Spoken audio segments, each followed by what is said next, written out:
Woof woof and namaste.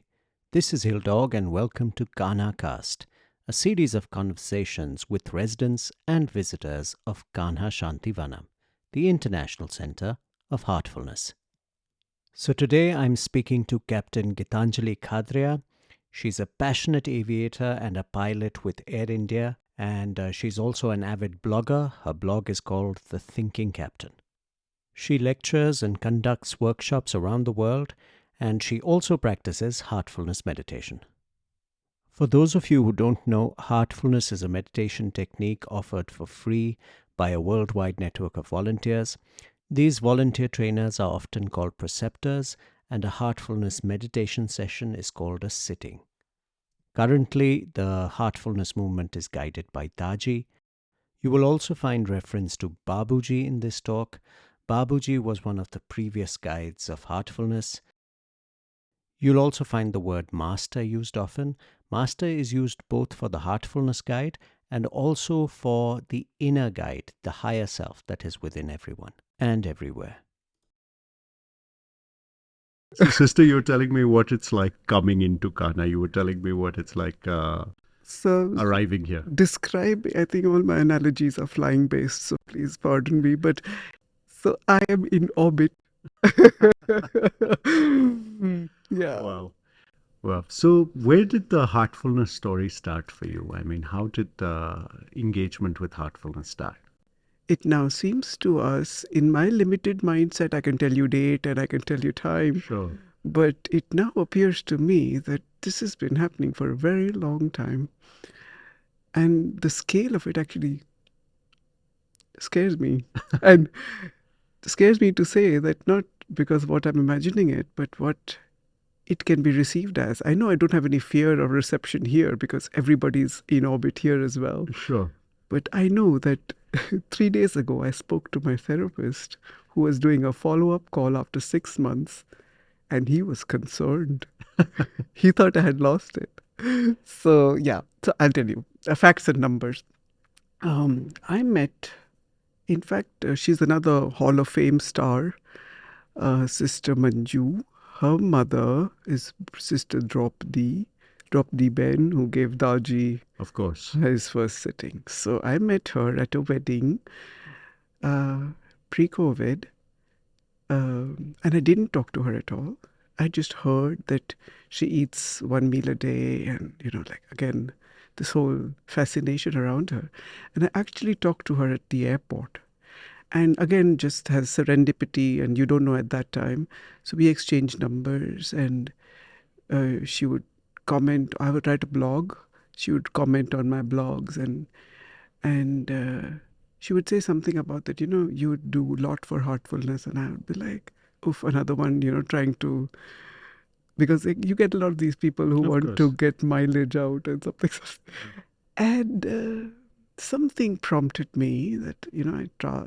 And I saw on her WhatsApp status, meditate with a trainer, and I had been meditating, but alone. Like it felt lonely, and I like doing things with people, and it felt like maybe I want a trainer. I want to be trained. I'm used to being trained, and that's how it started. She put me on with a trainer. But like they say, that you don't really appreciate what actually happens. And the practice and the craving, I remember my conversation with her was like, the words were, I want a mentor, that I have so much to give and I don't know who to give it to. And I met Taji in a very close proximity. It was my first ever meeting. So this happened. I joined Heartfulness in May last year, was my first sitting. And then somehow, as God would will it, I had a new preceptor in September. And that's when I think the bulb got lit.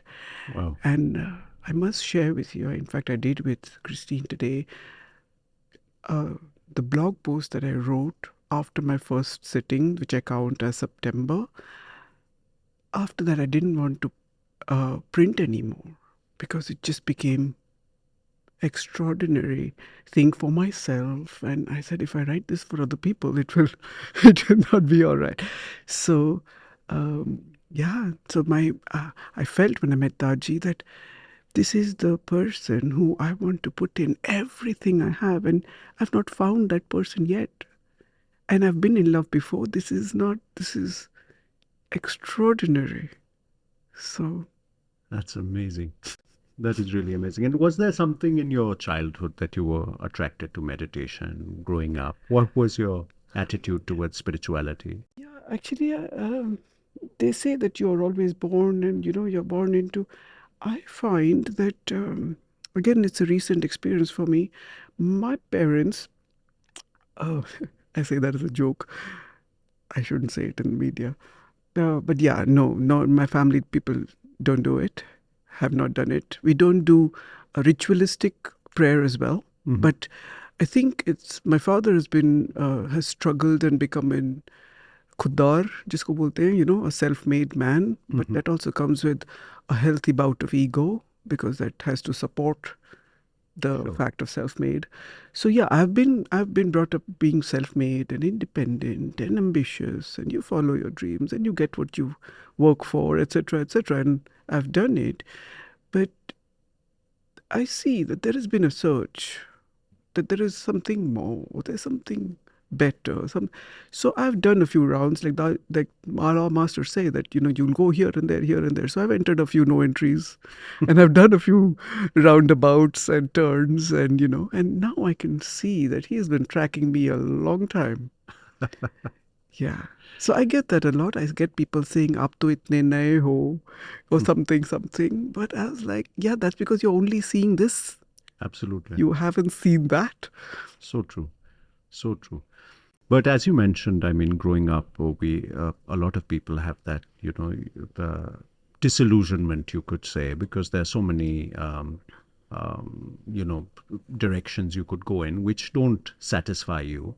And of course, largely modern education tells you to believe in yourself and go out and do things. Do you think there is a conflict between actually being yourself and also having a teacher like that, having a guide like that? Do you think there's a conflict between that? See the beauty I see every day, and I'm seeing more and more in every meditation. In fact, I just came from one. My diary is bursting. I want to show you. But I find that he is so beautifully holding my hand and taking me inside my own master. So there is no conflict at all. He is the most selfless person who gains nothing, who gets nothing, and who only wants it for you. And he's sad that you don't want it enough. So for me, all those, like you said, conditioning of the grossness of the world, the fact that you see it, it means it's gone. When you don't, you're in the matrix. When you don't see it, the moment you see it, it's not there anymore. So it's like that. So every day there is like that. I don't find I don't I don't even know what to say. Paradox has become a normal for me. Mm. There is no conflict anymore. Yeah. Does that make sense? I guess the conflict is on the outside when you're not part of the experience. You see the conflict, and but now that you are part of the experience, the conflict has resolved itself within. Yeah. So actually, the conflict was that my inner self was always pulling me, but the world was pulling me the other way. That was the conflict. Hmm. So there was always some pull here, but there was always that pull there. And that's what took him so long to fit in the puzzle such that I'm able to do this without that pull. So he's done a lot of work. I can see it now.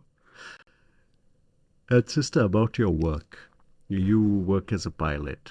And how did that start? Was that something, as kids, I think every kid wants to be a pilot, fly a plane. It's everybody's dream. Or was it like that for you as well? The thing is, Rudy Bhaiya, if I may be so honest, I've been asked this question so many times that I don't think I've forgotten the authenticity, how to answer it Sure. from the heart. But I will find it because here you only speak from the heart. I've said it so many times it's almost verbatim, and I'm not even sure the difference or how much is imagination and how much is the truth. Okay, so I can, like I said, I can see it. But I remember I'm born in Assam, and I've been born and brought up there. So in Assam, the mode of travel is either air or road. There are not many trains there because the British only built trains for transport. So the cities are not connected. So we were only doing air travel. And that time there was no bridge over Brahmaputra. So to go across also was tiny air travels, even to go to visit Nani and things like that. So as a young kid, I started traveling in aeroplanes very frequently, and there was a fascination, and there was a comfort, and I think all of 8 years old when the cabin crew, they're very sweet, and I would say I want to become an air hostess because you need to be pretty, and I'm pretty, something, some silly thing. Then my sisters would tease me, and I think this is a story that my parents have also told me, and because I'm not sure I remember it authentically myself.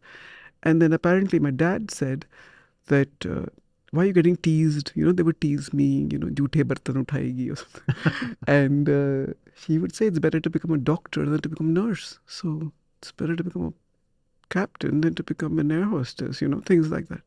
And then as a kid, they would put you in the cockpit because they say, we have work, you sit here. That time there was not security and things like that. Sure. Times are different. And so, yeah, so the captains are very friendly and they are still. And actually, I follow that example because I'm so willing and open to everybody visiting because I know that what it feels on the did other for side. me. Yeah. So I get emails and I get messages, and it's extraordinary because that's what you pollinate. So yeah, so that's how it started. And then I was in boarding school in across the country in Ajmer. So we were going back and forth, all on airplanes. And then this little child's fascination kind of wrote saying again and again. I think the forces of the universe really came together to make it happen for me. Wow. So I cannot say that it was me.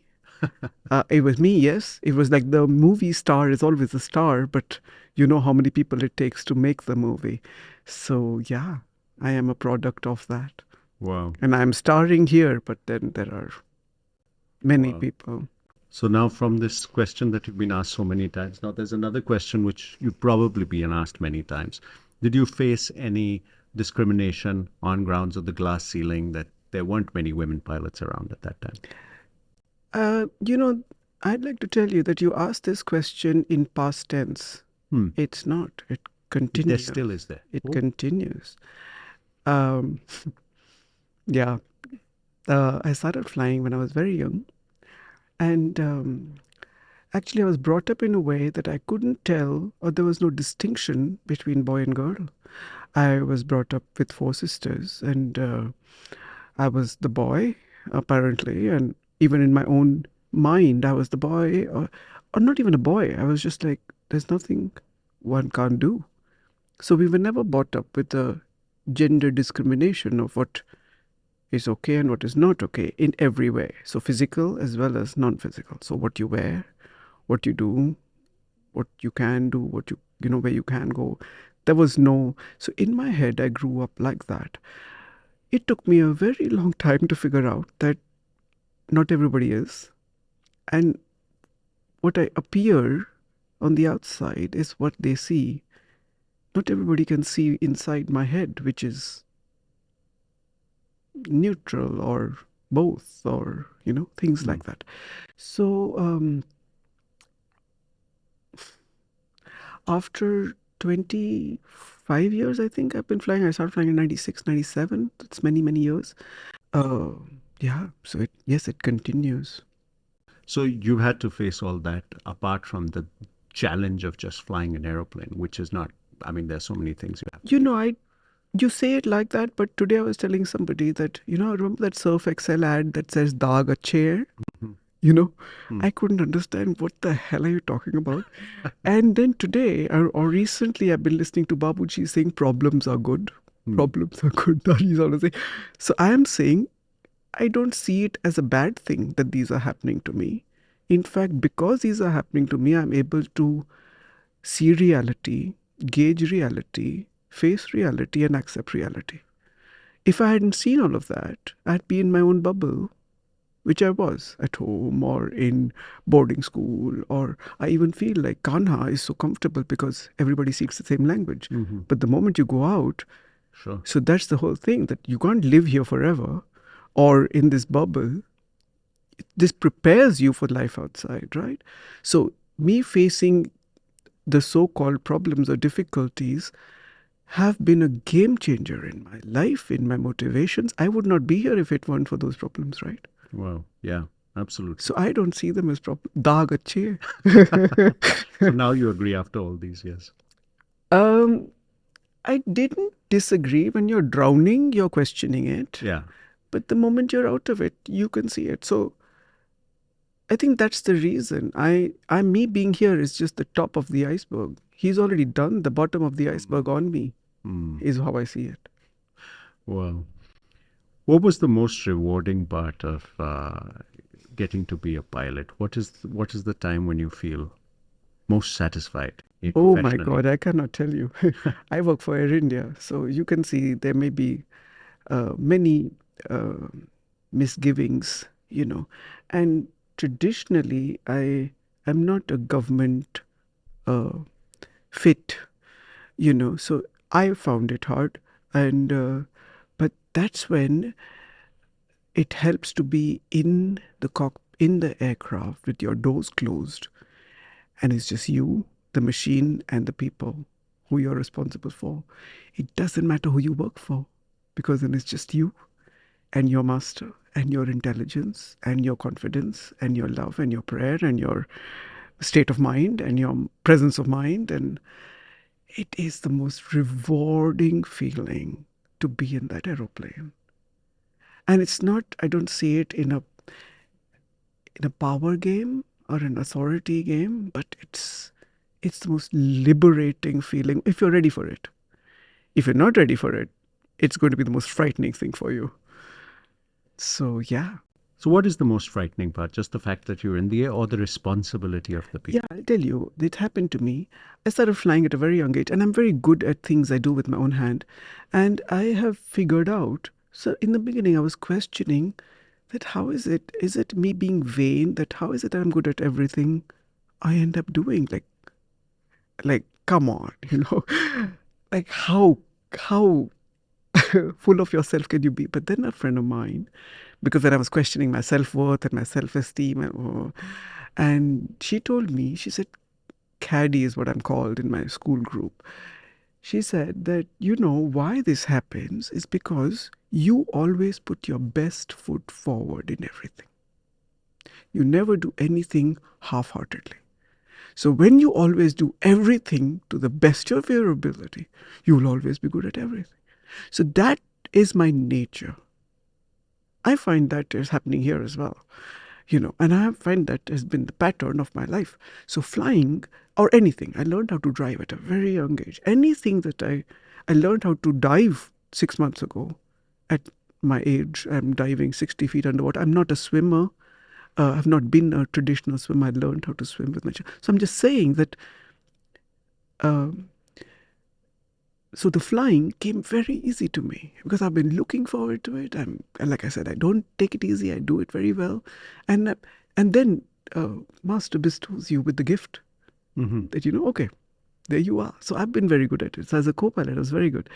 What didn't sit with people who used to be, because I was so independent, they don't like that, right? And I don't fit their boxes. So they didn't like, so he rescued me from that as well. And then he gave me command. That's when you transition from a co-pilot to a captain. And I got that at a very young age. Not young age, as in for flying wise, it's a young age. And I became a mother at the same time. I was 29 years old. And to me, it was the most beautiful transition, because if you're not ready for motherhood, you ask. Yes, you don't need to paraphrase that. Yeah. And if you're not ready for command, both ways. So it's the most scary experience if you're not ready for something. Yeah. And then you regret it. And then you have this postpartum, and then you're So same thing happens with flying. So for me, both, I was prepared for both simultaneously and then bestowed upon. So I was prepared for motherhood, and command came at the same time. So if you're ready for it, then you will fly with it. If you're not ready for it, it's the most scary experience because you're not sure, you're not confident, you don't rely, you don't trust yourself. And then you know that you've been given it, you fooled everybody else, but you can't fool yourself, kind of a thing. I'm sorry. So I'm very expressive in that. No problem. Yeah. So, and the family was very supportive throughout. It was For for the flying. I mean, there was no fear involved there. Were there second thoughts in the family, or they were? Oh no, like I told you, they were part of that, the whole thing. I can't do it without my family. And my father always likes to say that he wanted to fly when he was a kid. So he says, somewhere from mine it has come, which I never heard of it after I probably got the job. But yes, they are very proud and they are very helpful. So, and I think they've gone out of their way, and they come from vernacular backgrounds. It's not like, we knew anybody or nothing like that. But like I said, it couldn't have been possible if they didn't finance it, if you didn't have a producer, if you don't have a script writer, if you don't, I'm just the star. I just show up. So yeah, I mean, it was extraordinary. And amongst the planes you've flown, are they like personal? Like people have their favorite cars. Do pilots have like favorite planes? I don't want to generalize that because I've met all kinds of pilots. Mhm. And, and everybody has, from where they stand, they have a different level of understanding.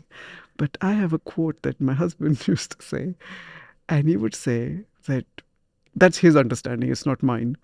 But he would say that if you get to even fly a kite as a captain, fly it. So actually the feel of, it doesn't matter the size only is for the pomp of the ego perhaps, or of how other people see you, or if you see yourself by other people's eyes, etc., etc. But if you see yourself for the joy of it, for the view you have of it, for the liberation feeling that you have, it is an extraordinary. Have you seen the film Avatar? Yes, the first one, yes. Not the Yeah, I second. haven't seen that either. But when they take and they become one with Yes, the machine, their ride. they're right. Yes. I feel that's what happens with an aircraft, with the person, and if they become one. So I feel that the aircraft is an extension of me. Wow. I don't even feel any difference. And that's how they say you should ride horses. You just think it and the horse does it. So, is there a favorite plane for you? Oh, yeah, yeah. Sorry. Yes, I think only because I've flown it a very long time. The Airbus, I flew for 16 years. And now I currently fly the Boeing. I say the Airbus because it's not the size that counts, but the machinery, the software behind it is extraordinary. Again, because that airplane can gauge what I'm thinking. This airplane is very, like, how you have a favorite child who's very good in sports, and then you have a child who's very good in studies. So you can't really pick a favorite. So this aircraft I fly is a steady, sturdy, macho airplane. Workhorse, yeah. Very nice, very beautiful, very good performance, but a little bit slow in the brain. And this aircraft is like a super smart aircraft, although it's like the parts are Chinese made and, they'll fall apart sometimes and all that. And it's like a leaf in the wind. It flies like that. But the brain is superlative. So I don't know how to pick. So that's the Airbus. The brain. That's the Airbus. And the Boeing is the sturdy workhorse. Yeah, you can say that. Yes. Wow. You know, I read this anecdote somewhere where there's this passenger jet flying, and this MiG comes, a fighter jet comes next to it, and they're on the radio together. And he said, "See what I can do," the pilot says at the MiG, and he does a roll, and he, does 2 acrobatics, and he just comes back. So then the pilot or the passenger said, "Now see what I can do." And nothing happens. And he's waiting for 10 minutes and still nothing happens. So he said, listen, what did you do? You're not doing anything. He said, no, I got up from my chair, I went out, I got a coffee, I went to the bathroom, and I came back. Yeah. Like I said, everybody wants to up the other person. So pilots do that. So what were you training on in flight training? What were the kind of aircraft being used? And this was what years was your training? I started after school, so 96. 96. Yeah, actually, when I first went, because again, that's what I mean by how the forces of the world come together to make it happen for you. Mhm. I'd only flown passenger airplanes and I didn't know anybody in the airline industry, so I had no information at all. I feel like that happens to me a lot. I felt the same when I came here. I'm so new that I didn't know where the admin building was. I'm so new that I don't know who Lalita Ben is. So you figure it out. I don't know what I'm doing here, but I'm someone that came. So I have learned that when you so I have this thing that I recently wrote down in an assignment when I did the Adizes course. I said I have bought a floating ticket to destination unknown. So Wow. I don't know where I'm going, but I'm trusting the pilot. And the pilot of my plane is everywhere, omnipresent. Wow. And yeah, so the when I started flying, when I went first time, after I'd gone to Bombay, my father said that after school, and he said he ran into somebody who does flying studies. Mhm. So I was like, again, dots. He's making the dots. And I went there and he said, okay, do this. These are the papers, exams. And my my school studies were never, A factor. no, never great. I was just a gifted child. I took it for granted and this and that. When the flying studies came, I was suddenly like topper. Like I was Wow. passing everything. And because I think that's what interest was. So I passed all those exams at one shot. And then he wanted me to go outside to fly. And I said, I've never been to America and I don't want to go to a new place and a new place, So for an 18-year-old to have this innate understanding of what feels safe, and I had an inner voice that was telling me that. And my dad said that, why not? It'd be faster and you should go. And something inside me said, no, stay here. So when I went for flying, I went alone with a check in my hand to a place unknown. I went to Ahmedabad. And then enrolled into a flying club, and the aircraft weighed 600 kilos. Wow. A tiny two-seater single-engine plane I had never seen before in my life. Wow. I learned to fly it in 8 days, and I was given solo in 8 days. That's incredible. Yeah, so That's it was an incredible story. Yeah, because an aircraft that light must be being battered by the winds. I mean, any sort of mild wind also must be. Yeah, so the instructors gauge the wind. So for new people, they give you flying in early hours or late evening when the wind is lesser, and in the peak of afternoon when all the eddies are bursting and very turbulent skies in the summertime, they won't let the new people in. So yeah, I mean, they know what they're doing. Sure. Yeah, and it's good to learn on light airplanes, because then your sensitivity grows. It's like how you learn to drive in an automatic car. What will you learn? Sure. So it's the same way. Sure. So, like for us as passengers, the most scary time in a plane is the turbulence. And I've always met pilots who are like, seriously, why you guys even bothered about turbulence? It's not really an issue. But what is the most scary time for a pilot? That is a pilot being answering your question from his experience, unable to empathize or see from your point of view. Okay, so not everybody has that quality. And also, it's too tiring because we got asked this question far too often. But at the same time, I will give you a nice analogy. And somehow, I've asked Babuji this question a lot of times. I said, you say silence, silence, and here you make me talk so much. Then he told me that you are meant to talk. He said, somebody has to say. So then now, this is not me saying, this is him saying. So I will tell you. So when you are driving on a road and you have potholes, right? Yeah. So if you drive fast, what's going to happen? Are you going to feel it better or worse? Worse. You're going to feel it worse. So what we do is, now, if you can go left, and if there is a clearing, you'll go left. Yeah, of course. If you can see the biggest pothole, you'll go a little bit here. And if there is no clearing at all, then what will you do?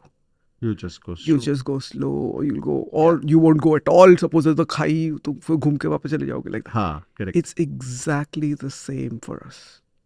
Some things you can see and some things you can't see. So we have something called a clear air turbulence, which is what you can't see.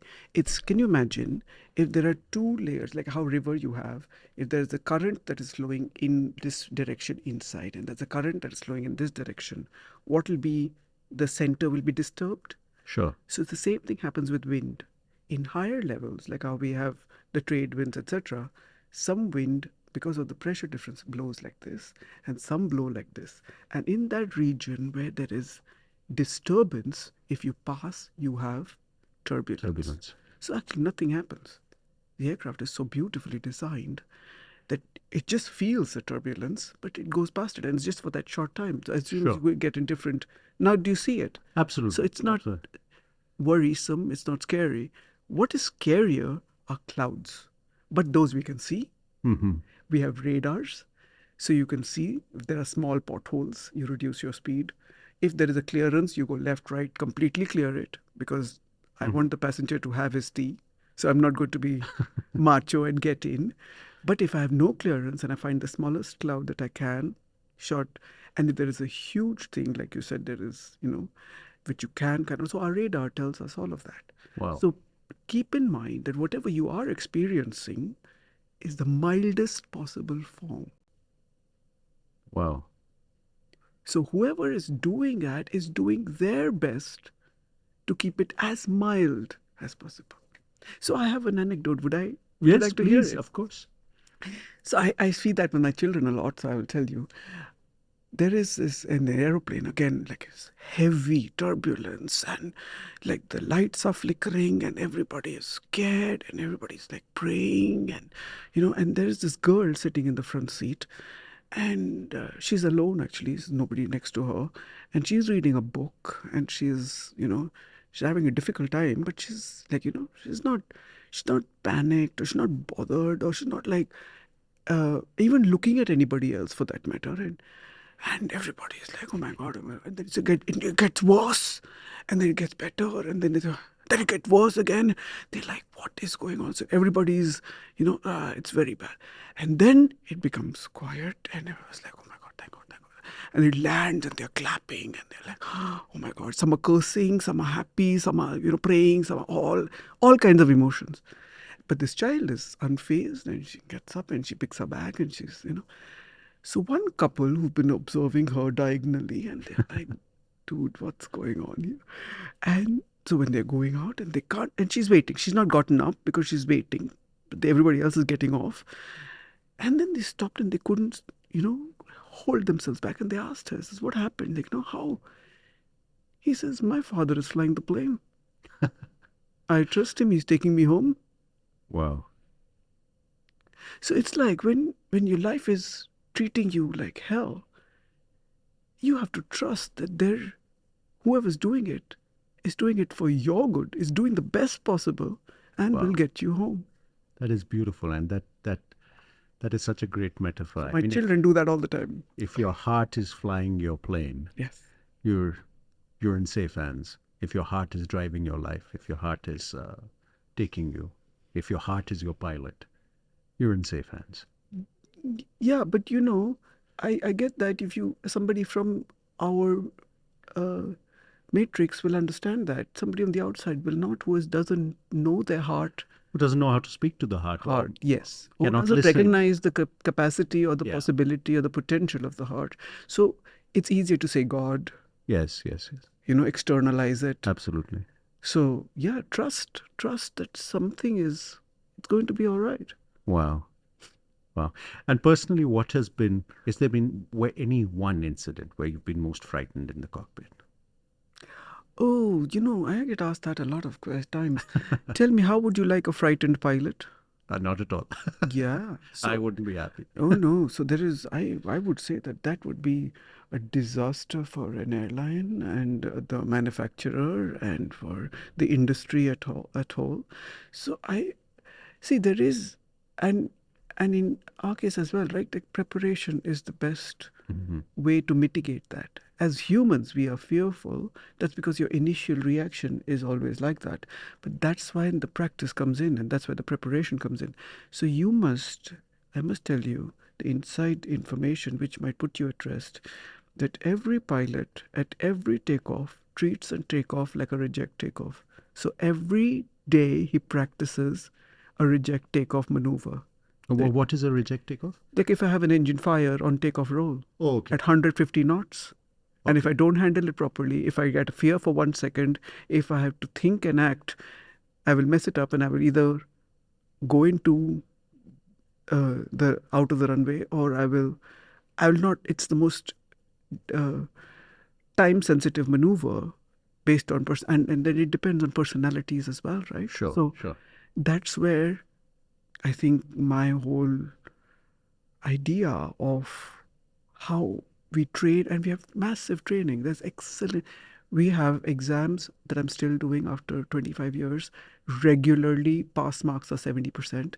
I have regular simulator training. We have regular classroom training. We have regular, every flight, every landing is considered an aborted landing because Oh, so you're ready for the worst at all. every moment, every single moment is practiced. But when the moment happens, everybody will react differently depending on their level of awareness, depending on their level of practice, depending on their level of readiness, faith, trust, collaboration, communication.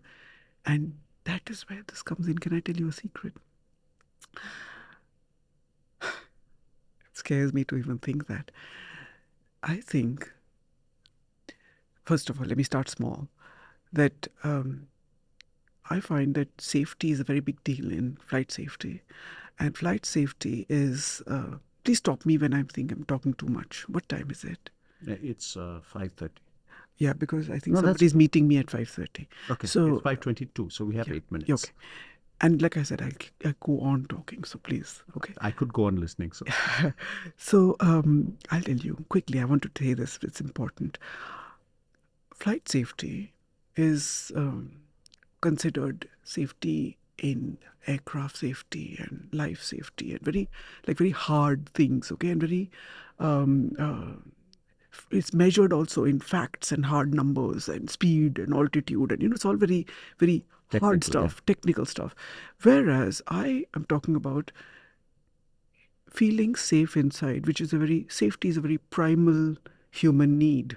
So until I feel safe inside, it's very hard for me to be a safety provider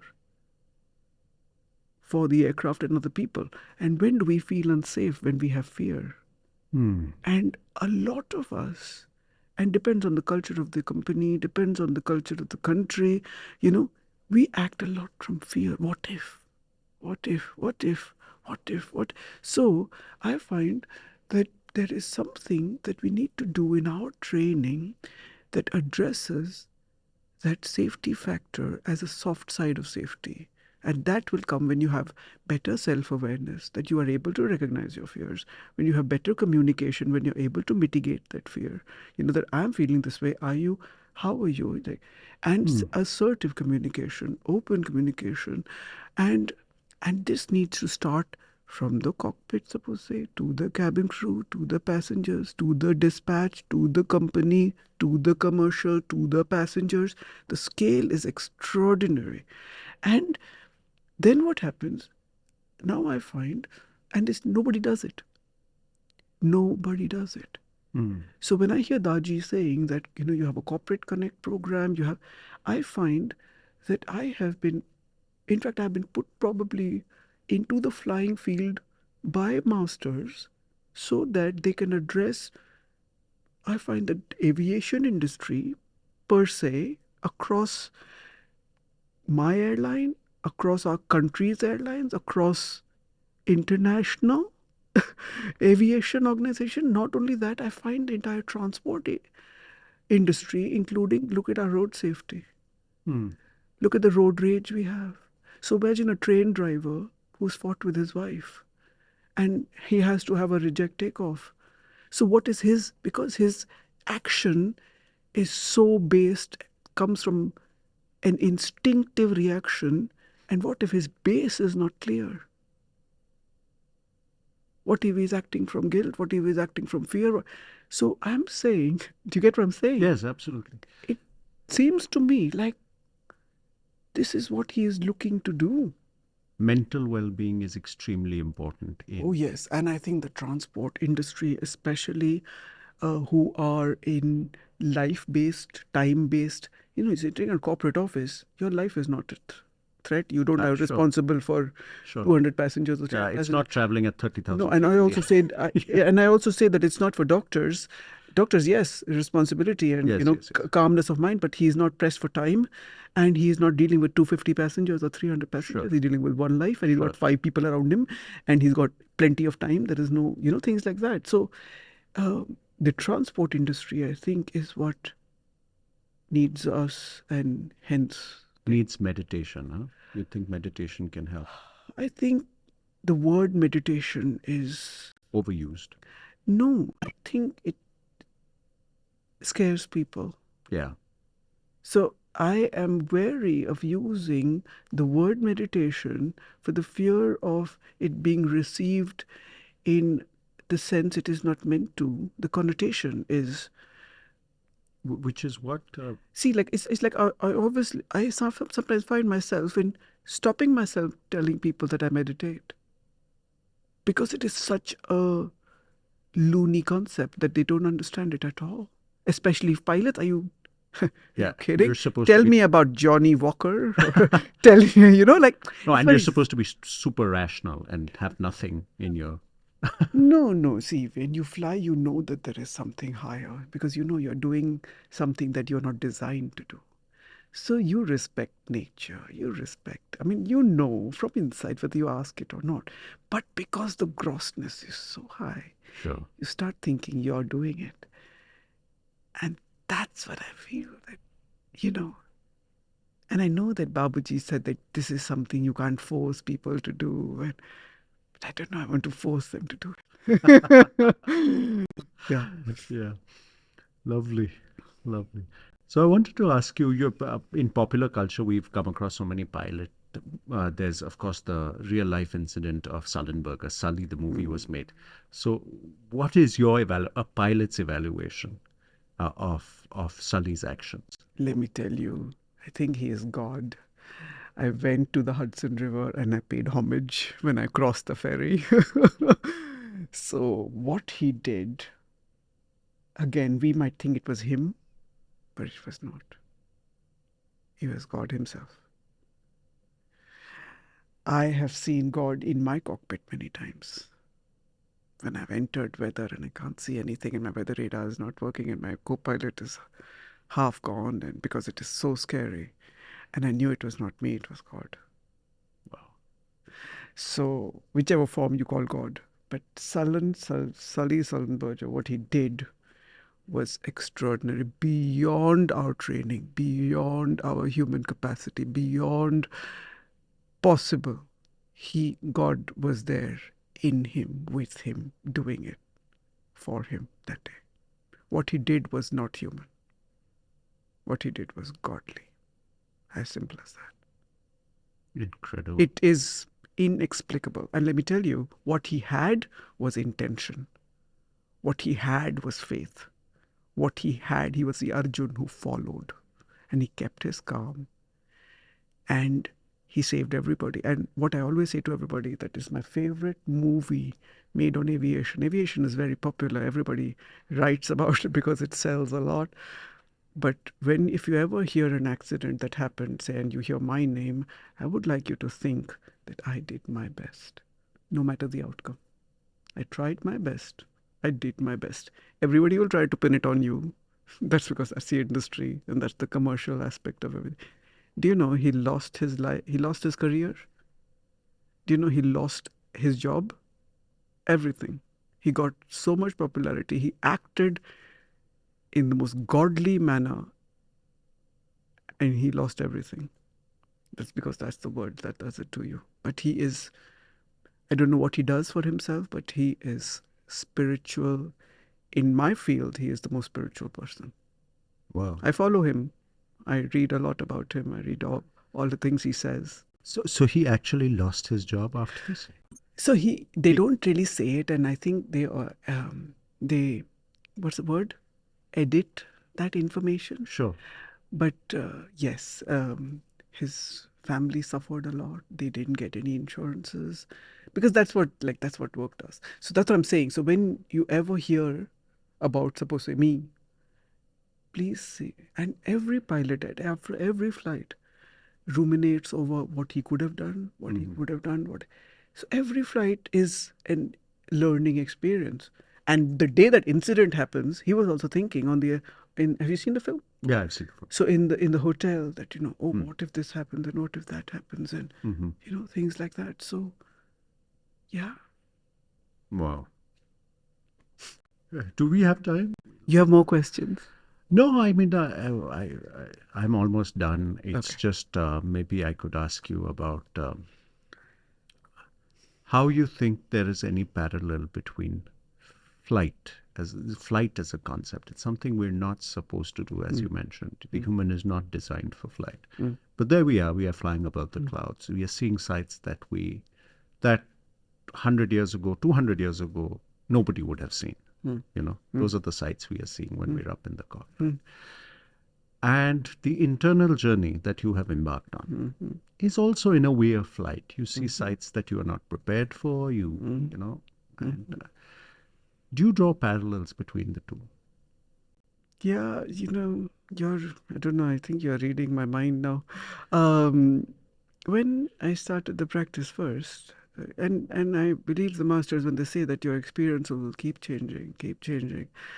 And it was a lot about the elements. And I think I am the air element, in a very obvious way as well as in a very subtle way. So a lot of my experience was aerial. And most of them I couldn't explain, like they say, the words don't come to you. So I was actually drawing it all out because my diary was full of drawings because I wasn't able to explain what I was feeling. So yes, I think that moved to then because I happened to see a lot of air visuals in my flying already. So this was then showing me something that I don't see. So I'm not able to fly over the Himalayas because we don't. So I was flying those. And I was flying in regions that I had not been able to see from my air because we can't see those because we don't go there. And then he took me as like I was touring, I don't know which planets and which galaxies. And then what happened? I told you I learned how to dive. And before I learned how to dive, those aerial things became water. So I was exploring uncharted, unseen, because we don't know the life underwater is 100 times more than life over land. And then I went into diving. And when I went diving, I found myself meditating. Like my children are saying, "What are you doing?" Because I was having that same experience. So from air, he showed me something that I hadn't seen. And then he took me in water. And these are all elements that I am going crazy with. It is extraordinary, brother. I cannot tell you. And the other thing that struck me immediately at the start of the conversation, you spoke about the discipline involved in flying. Yeah. And do you find you bring it to practice easily also? Meditative Yeah, practice. I think it's very natural to me. It's a trait of mine that I'm a very disciplined person. So and that's because that's how everything I do it at the best. So if I'm doing exercising, I am the best at what I'm doing. If I am, flying a plane, and so I'm a very disciplined person. And they say generally women are more disciplined. So you'll find women pilots are very good at what they do because they are very disciplined, and it's not a macho thing. Yeah. I am, yes, it's a very useful trait to have, and I'm very thankful for it. I cannot say that I did it or I have it. I don't know. But yes, I recognize that it is there. From where it came, who gave me. Yeah.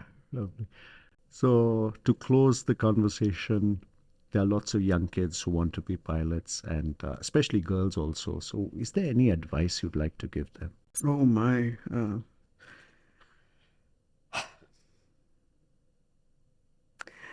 I find, for me especially, after having done it for 20, 25 years, I find myself searching for a higher purpose, that I've enjoyed what I've done.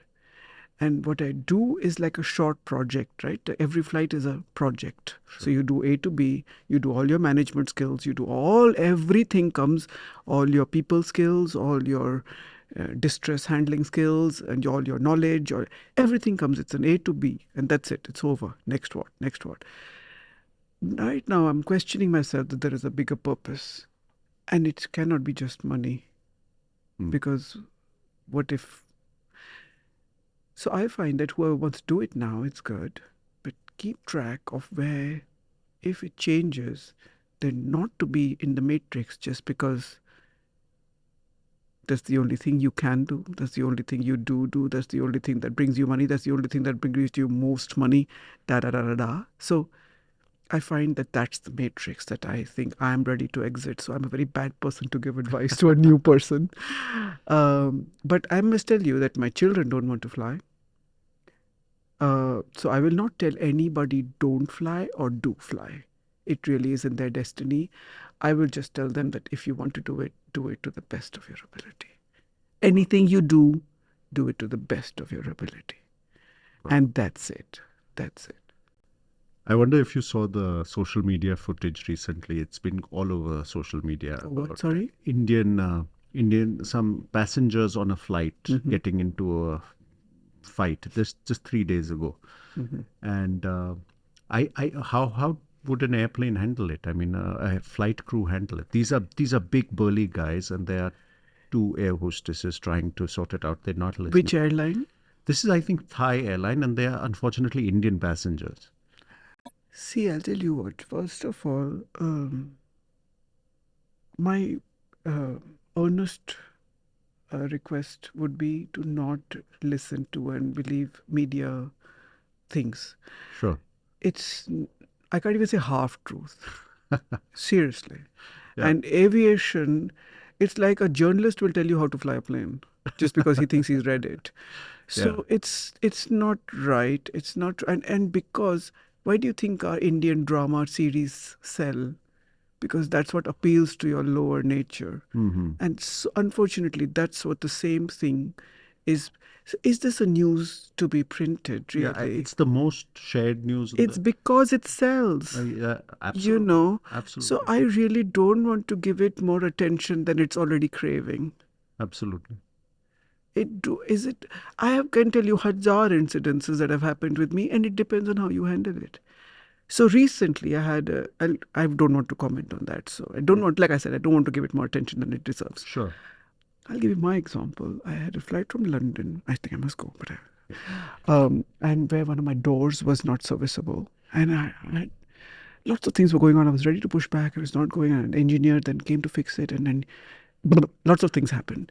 And I had to push back because otherwise London airport would close. And then, then I couldn't take off again. And so I was trying to and the buck stops with me. I am the center of everything. So I have to do the dance in all directions. And I'm telling the engineer to fix it. I'm calling the fire department that he deployed the slide. I'm telling the technician do this. I'm telling the cabin crew do this. I'm telling the commercial do this. I'm telling the ATC do this. I'm telling the, all that's going on. Because my aim is we need to get out of here and I have time on hand. The passenger, the door was US, so we were placarding it and it can't be used. One of the passengers says, "This is unsafe to fly, I won't go." So I said, "Did you Google it? Like, what are you talking about?" I was like, "Boss." So the cabin crew, "Captain, passengers are not sitting down. Captain, passenger." I said, "Look, if they don't sit down, we can't go. Can you This is your job. Can you handle that? Says, no, Captain. I said, tell me, how many people are standing? He says, around 20, 25. I said, how many are sitting? He says, 170 are sitting. I said, tell those 170 that if these 25 don't sit down, we can't go. She made one announcement, everybody sat down. So there is always a better way than to get into the conflict. That it's so easy. I was like, oh, you don't want to get off now. I don't want you. It's your own reaction. It's your own solution. There is always two solutions for every situation. Wow. Find your solution. You will find that solution later. It depends on where you are. Wow. No? Absolutely. And by the end of it, it was such a horrible flight. I landed in Bombay. I said, I don't want to see the passengers. But because you don't know what they might. By the end of it, and I keep making announcements, they were coming and shaking my hand and saying, thank you for bringing us, Captain. Thank you for bringing us. That means that even that 5% of the people who understood what it took, who went by it, who supported, and then you brought it here. Lovely. Thank you so much. That's a lovely note to end on. Thank you for asking me such extraordinary questions, brother. Let me tell you. Really nice. It was really nice. We were so nice. So that was my conversation with Captain Gitanjali Khadria. I hope you enjoyed the conversation as much as I did. You can follow Gitanjali Khadria on her blog, The Thinking Captain. To listen to more such conversations, you can subscribe to the Heartfulness Community channel, or you can find us on Spotify on the Kanha Cast channel. That is Kanhacast. So this is Hill Dog signing off. See you next time. Woof woof.